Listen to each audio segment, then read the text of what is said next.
Right. Hey guys. Uh, Today I'm recording my first ever English video to upload on X and on YouTube. And yeah, today I created this RGC project. RGC stands for React Garbage Collector. This is my second ever Golang project. My first Golang project was a TCP server, pretty simple one where you could, read and write messages through a TCP channel. But yeah, I'm starting to learn Go now, and yeah, it is a pretty fun language to be honest. It is. I'm really having fun while I'm studying it. I'm really recalling when I was, learning Python. They are they are not similar because their syntax is different. A lot of things are different because in Go you need to write a lot of types, just like TypeScript. A lot of things amongst TypeScript and Go are similar in some ways. But yeah, Go is pretty much different from Python. But I don't know. I think the developer experience that both languages make you feel like they offer you are yeah, both pretty good. So yeah, I started to learn Go because I wanted a language where I could, write, build anything, and it would, run anywhere, like in any Docker container, in any PC, Mac OS, Linux, Windows, yeah, anywhere basically. So yeah, I started to learn Go. Yesterday was my first study day. Yeah, okay, so no more chit chat. I'm going to start showing you guys my project. Okay, so first things first, there are a lot of imports here, a lot of internal libs. I'm using the GitHub lib and the Golang auth 2 to handle the GitHub personal token. Yeah, first things first, I'm creating a struct for my component. So yeah, basically what React garbage collector does is we are reading some React projects. We are going through files, and basically what this script does is we have a repository. We have a GitHub repo where you would share your URL, and then the script would go over all of your files, try to find components, try to find imports, and then I would read them all and see if there are some components that aren't being used. So if there are components that are just created but they aren't being used, we are going to warn the user so they can get rid of them. So yeah, first things first, I'm creating this structure for my component where I am storing here a name and a path. They are both strings. Then I'm creating this structure for the component node. We are using this component node to yeah, I am making a linked list where I need some component nodes to link the children components to the parent ones, and at the end of the script we are going to visualize a tree like a node tree list so the user can have control of their files. It can help the developers to visualize its files like they haven't done before. So okay, component node, we are having this component which is the component type structure we created here. We have some we have some children from the component node that are also using an array of pointers that are pointing to component nodes. Here we are using the parent component node, a pointer too, and here we are saying that the parent component is going to be a JSON. This will exclude parent from JSON serialization. So yeah, the parent component is going to be a JSON. Okay, now we have a Marshall JSON method where we are receiving the component node and we are outputting an error or a array of bytes. Here we are creating an alias for the component node. Then we are returning a structured JSON Marshall. Basically, here we are telling how our JSON is going to be structured. We are having the component node, and here we are pointing to the children. Basically here we are typing this Marshall here, and here we are attributing the values. So we are having a JSON with children's, and we are omitting the empty one. So in case we don't have any children component, we are showing null instead of that. So here we have a structure for the components result, where we are storing any int for the used count, unused count, use it, and unuse it. Basically they use it and then unuse it. As you can see here, our pointers are an array, two arrays of pointers, which points to the used and unused components in our project, and these two are just basically length counters. Here we're creating three different variables: created components, root components, and components mutex. Basically we are storing here our parsed components. We are creating components and pushing them inside of this map of stringed components. As you can see, we are making a new map. This make method is really cool. It's one of the things I like the most in Go. After the differ, I'm going to talk about the differ later. Root components, which are the basically the more low level parent components, like the high level it's inversed. And here we have the mutex, and we are going to use this mutex to make sure that the files aren't changing while we are reading them.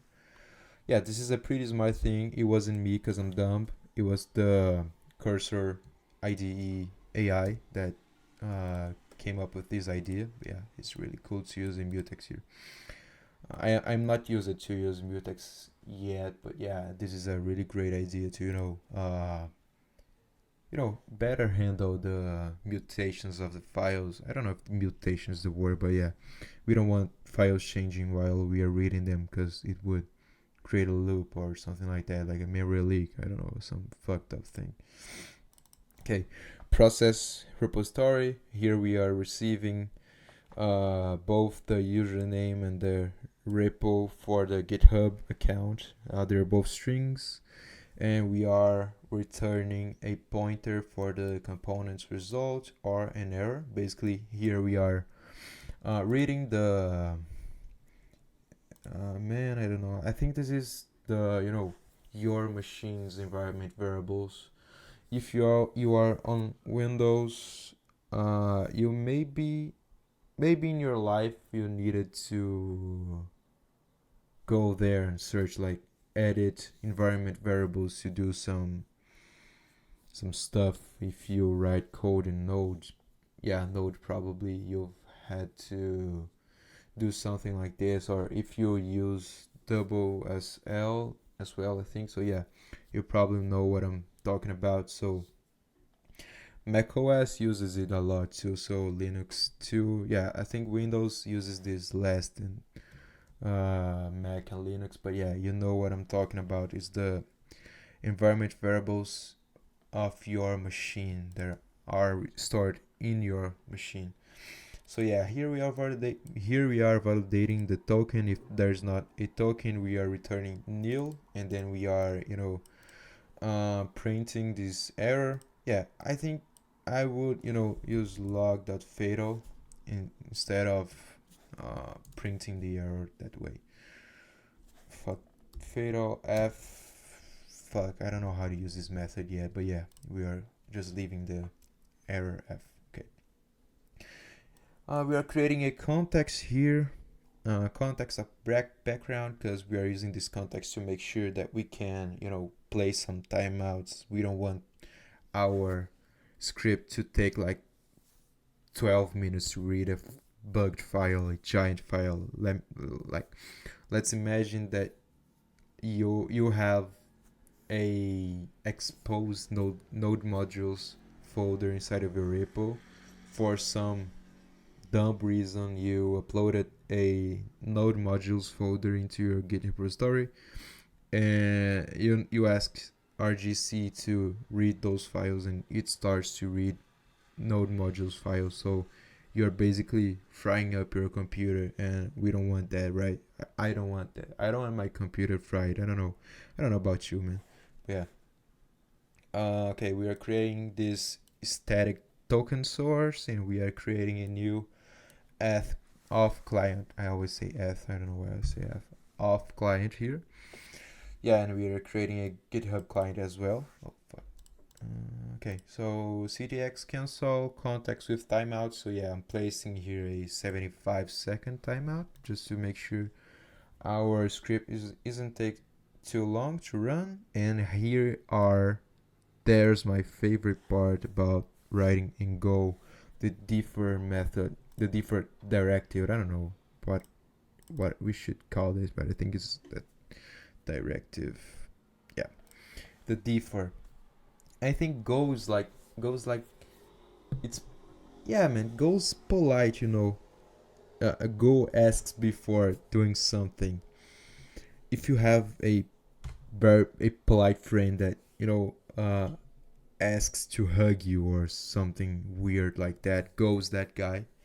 Because when you want to cancel a method, once it's finished, once it's concluded, you have to defer it before. So if you want, yeah, let me explain this better. So here we have, let me just, okay, here we have the process repo contents, and we want to defer a cancel for the context with timeout. So yeah, we have the context and the cancel method. So we are deferring the cancel method. Once these two blocks of code are done, we are canceling our context. So here we are processing the repo contents, and here we're checking if there are any errors in here. So if there's an error, we are printing, and the build component 3 as well, we are printing it. So yeah, basically once these two functions are done, we are canceling our context. So yeah, in Go we have to warn before canceling. Go is polite, so Go is not, I don't know, I don't know, it's not like JavaScript. JavaScript is like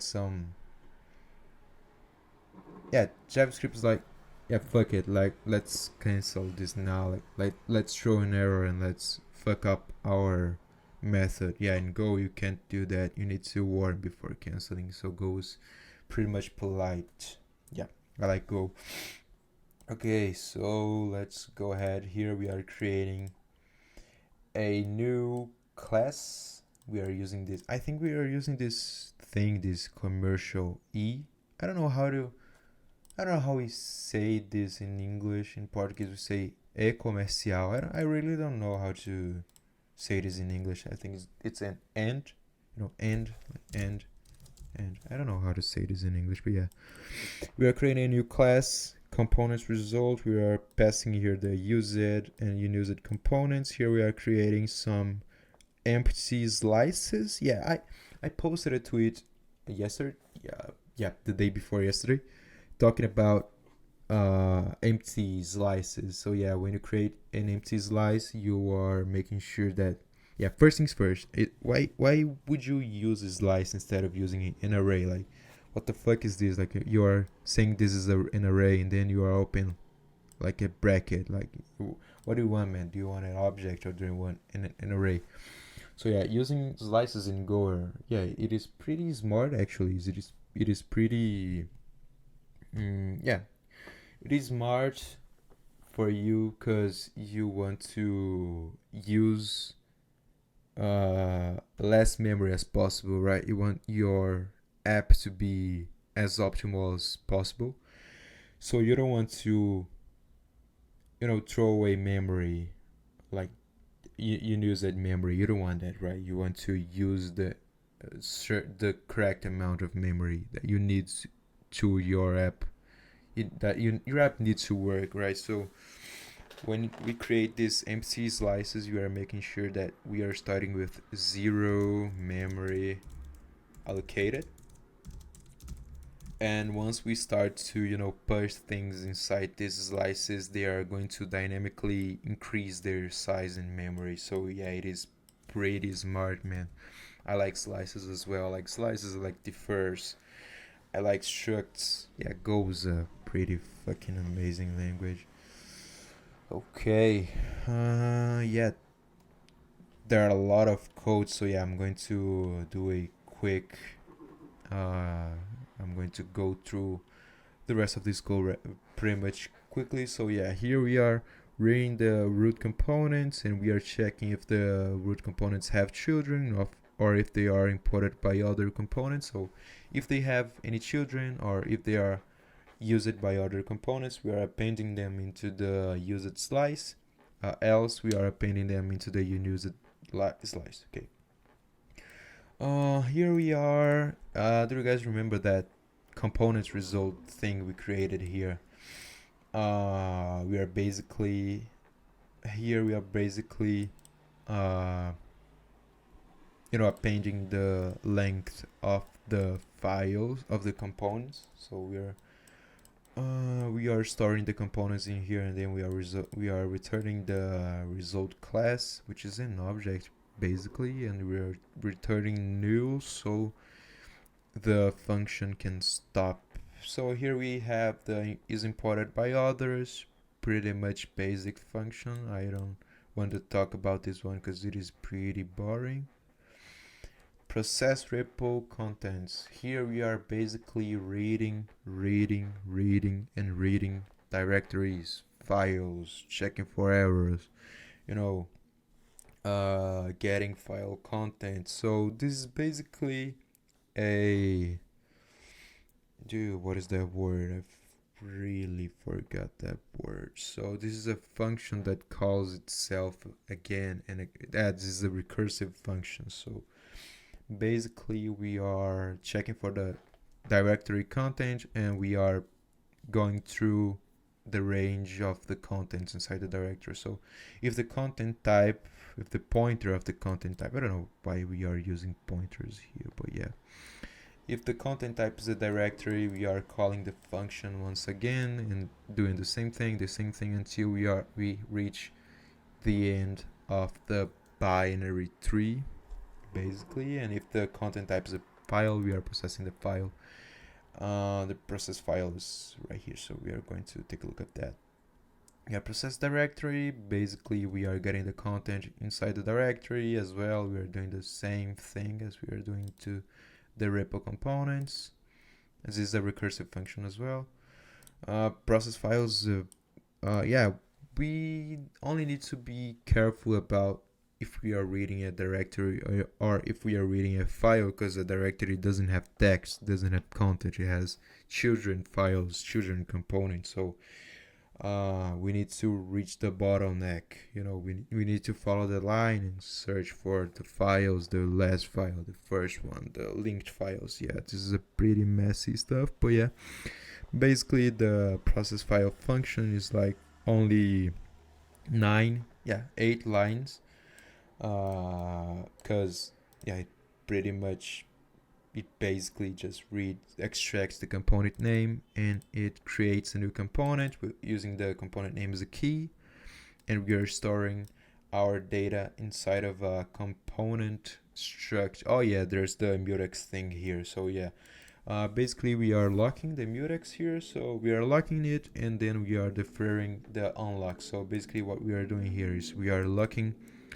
Dude, there's a motorbike there. It's pretty fucking loud. So yeah, okay. So okay, here we are locking the components mutex. Just make sure that our file isn't going to be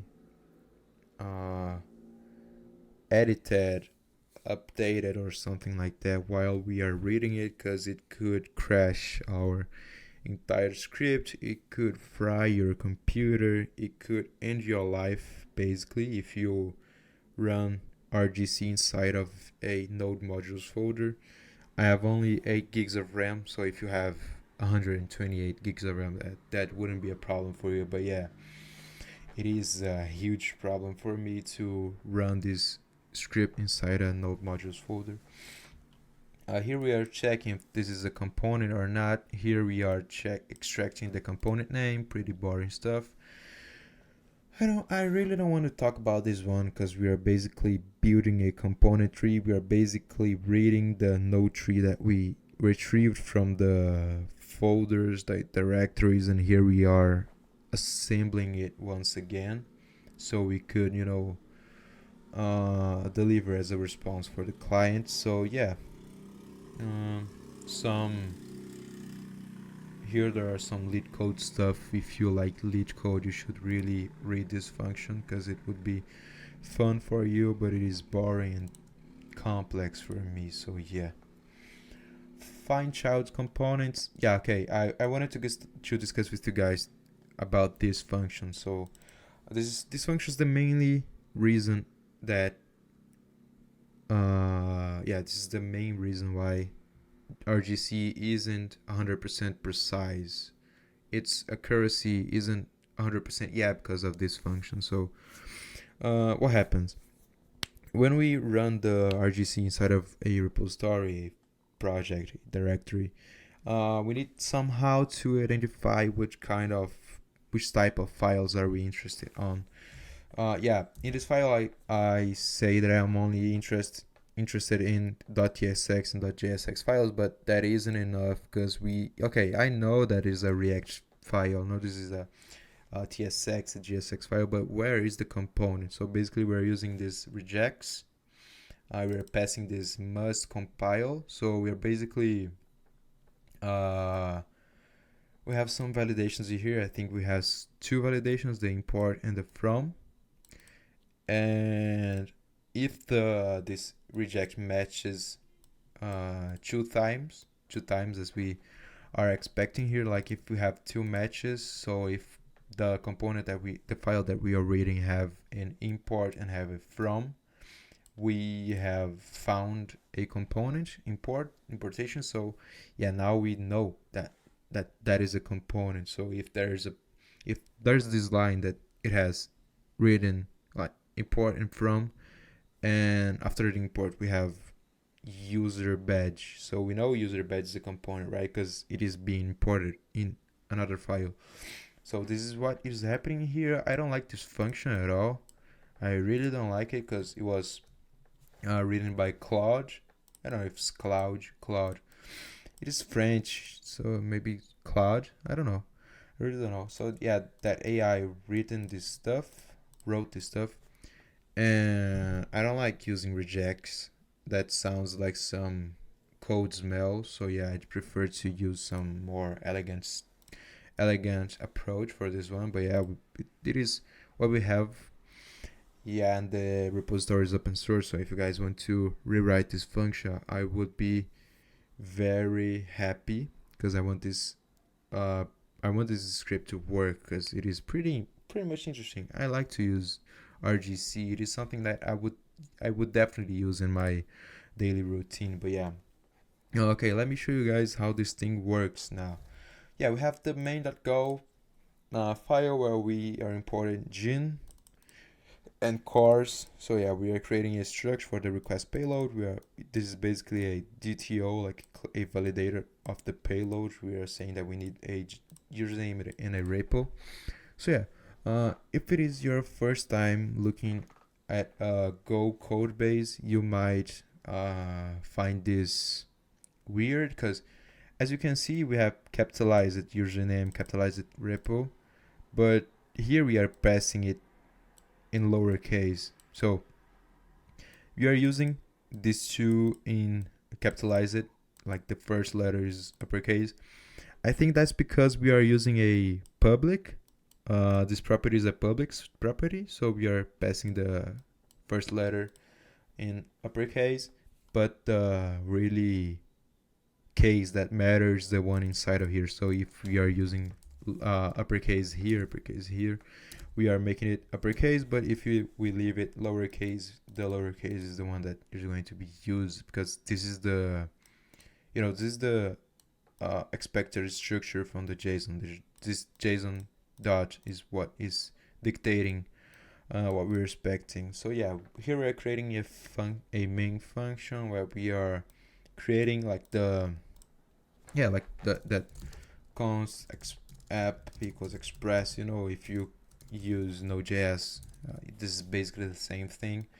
Here we are using the default method, of course. We are posting to garbage. Garbage is my endpoint. So here we have the handler, basically the controller, and we are running this on the port 8080. So yeah, we have the handle garbage request. We are extracting the payload from the request. We are creating a variable payload that has the structure of the request payload, and then we are binding the JSON from the payload, and if there's an error, we are returning the error code 400 gene.h. I don't know what h means, but yeah, we are returning the error here, and here we are. Yeah, once the JSON is bound, so if the JSON is bound, we know it is really a JSON, and it is really a valid JSON. So yeah, here we can process the repository. That is the method that we created in here. So yeah, we are processing the repository, we are getting the result and the error. If the error is not nil, so if the error is not null, if the error is not undefined, if there is an error, we are again this gene.h thing, so we are passing the 500 code, the status dot internal server error. Yeah, this is pretty fun actually. We can like okay, status internal, status not found, not acceptable, not extended, not found, not implemented, not modified, permanently moved, permanent redirect. So yeah, we have a lot of status codes. This is really fun.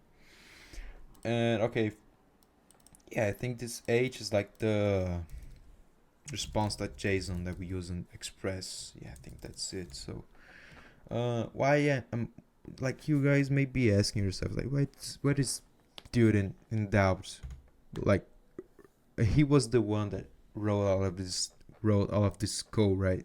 What is he asking questions to himself if he wrote all of this code? Yeah, it wasn't me. Okay, it was the AI. So basically I wrote only some specific things, like to make sure that we are okay.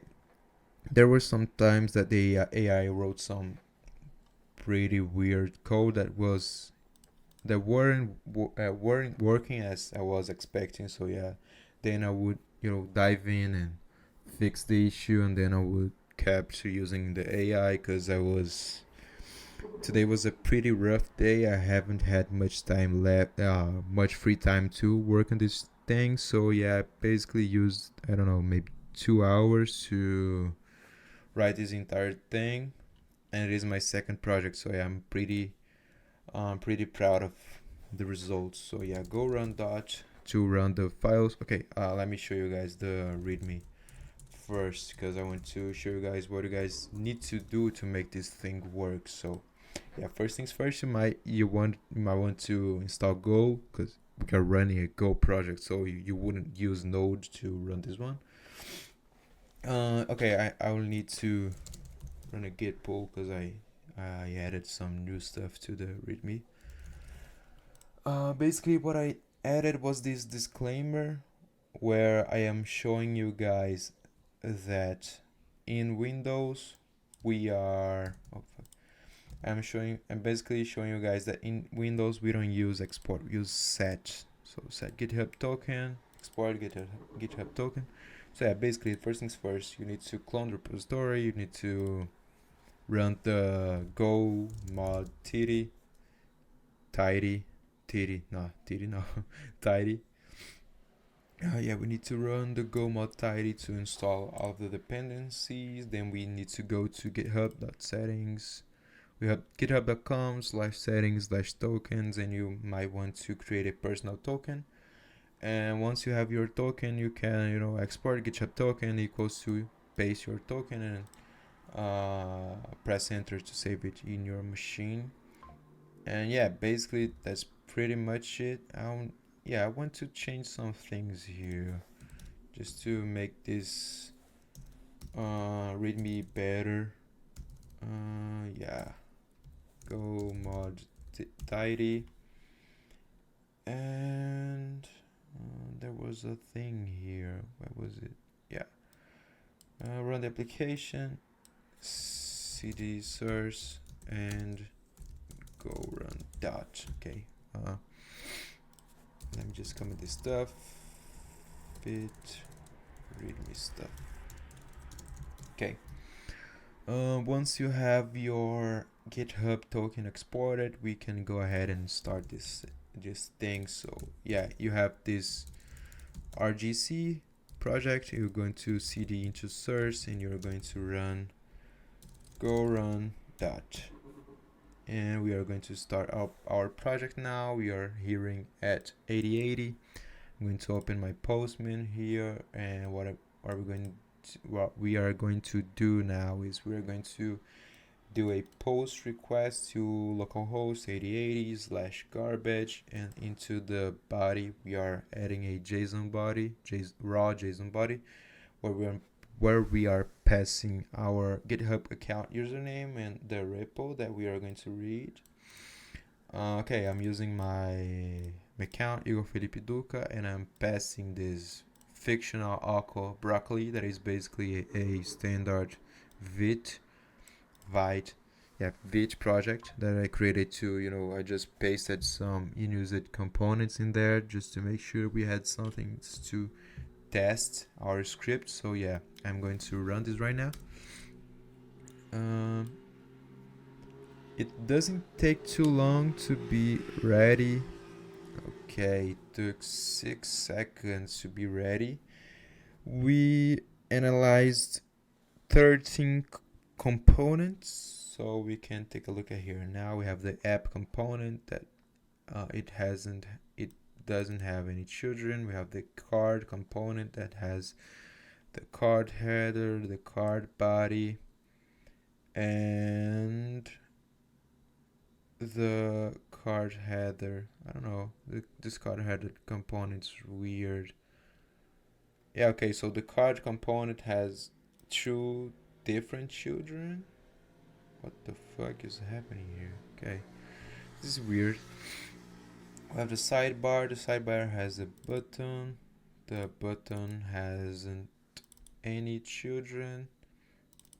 Button here again. So we are basically duplicating things in the JSON. I would definitely take a look at that later. Okay, card body again. We are duplicating a lot of stuff. Card header, main, app again, user, header again, badge, card footer, use it. We have a component called unuse. Yeah, I created this one. Okay, my bad. So yeah, we are duplicating some component. I think this. I don't know if I can trust this count. I think it would be like 4 and 3, probably. But yeah, I will definitely take a look at this when I wake up. Tomorrow. Yeah, first thing tomorrow, I'm going to take a look at this to figure out what is happening here. But yeah, okay, guys. So basically, that's it. This is my second ever Golang project. I hope you guys enjoyed watching this video. This is a English video. I have this. I don't know. I don't like.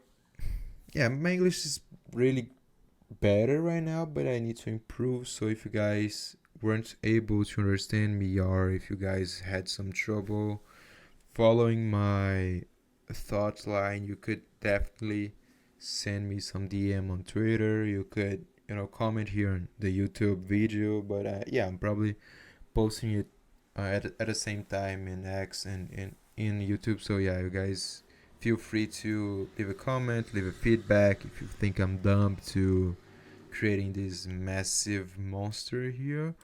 You can, roast me. Yeah, that's pretty much it. Thank you guys. I think you liked this video. If you are on Twitter, don't forget to retweet this tweet. And if you are on YouTube, just leave the like. Yeah, I always wanted to say this. Okay. Okay, thanks guys. See you guys next time, next project. Yeah, that's it. Thanks.